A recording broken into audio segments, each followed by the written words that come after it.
Dear student, आपका स्वागत है आपके मन पसंदीदा यूट्यूब चैनल रीस्टार्ट इंस्टीट्यूट में। आज हम कक्षा 12 के भौतिक विज्ञान के यूनिट 1 स्थिर वैद्युतिकी के चैप्टर 1 वैद्युत आवेश और वैद्युत आवेश तथा क्षेत्र के कंप्लीट चैप्टर के हम वेरी मोस्ट इम्पोर्टेंट मात्र 5 क्वेश्चंस को लेकर आए हैं। ये क्वेश्चन आपके पेपर में बार बार पूछे जाते हैं और इन क्वेश्चंस को आपको अच्छी तरीके से करना होगा। अगर आप इन क्वेश्चंस को नहीं करते हैं तो आपके पेपर में 8 से 10 नंबर कट जाएंगे, क्योंकि इन्हीं 5 डेरिवेशनों में से ही एक डेरिवेशन आपको पेपर में देखने को मिल सकती है जो कि 8 नंबर में पूछी जाती है। तो इनमें देखो, पहली डेरिवेशन है कि स्थिर वैद्युतिकी में गॉस के नियम को सिद्ध कीजिए। तो हम यहाँ पर क्या करना है कि गॉस के नियम को सिद्ध करना है। तो देखो, ये प्रश्न 2014, 15, 16, 17, 18 यानी ये लगातार 24 तक पूछा गया है। तो ये वेरी मोस्ट इम्पोर्टेंट क्वेश्चन है, तो इसको आपको अच्छी तरीके से करना होगा। अब इसमें देखो, दूसरा मोस्ट इम्पोर्टेंट क्वेश्चन है कि गॉस के नियम का उपयोग करके एक अनंत लंबाई के पतले सीधे एक समान आवेशित तार द्वारा उत्पन्न वैद्युत क्षेत्र की तीव्रता के लिए व्यंजक का निगमन कीजिए। तो इसको देखो, ये क्वेश्चन भी बार बार पूछा गया है। 2013 में पूछा गया है और 15 में पूछा गया है, 17, 18, 20 और 23।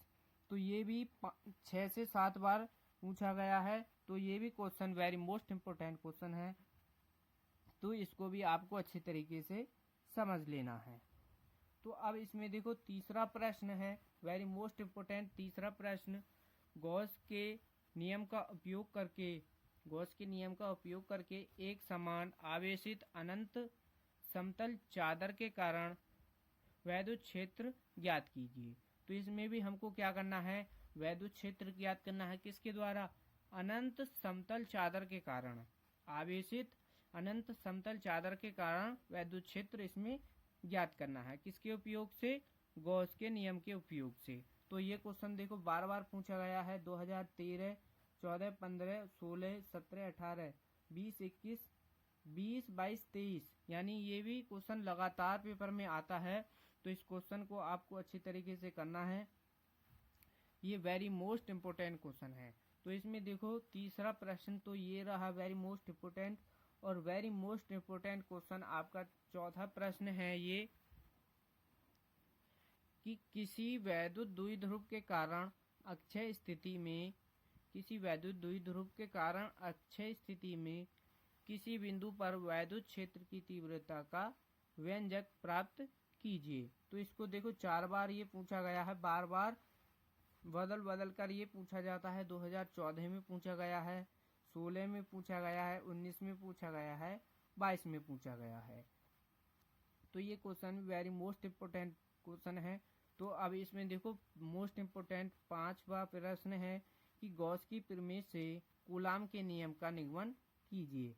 क्या करना है कि गॉस की प्रमेय से कूलाम के नियम का निगमन करना है। तो ये देखो, 18, 20, 22, 23 में पूछा गया है, तो अब की बार 25 में भी आ सकता है।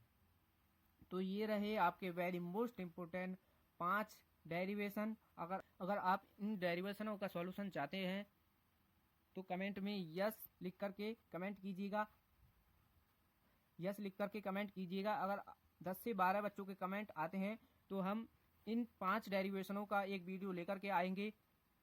तो वीडियो अच्छी लगी हो तो वीडियो को लाइक कर देना और चैनल पर नए हो तो चैनल को भी सब्सक्राइब कर लेना। तो मिलते हैं इसके नेक्स्ट पार्ट में। धन्यवाद।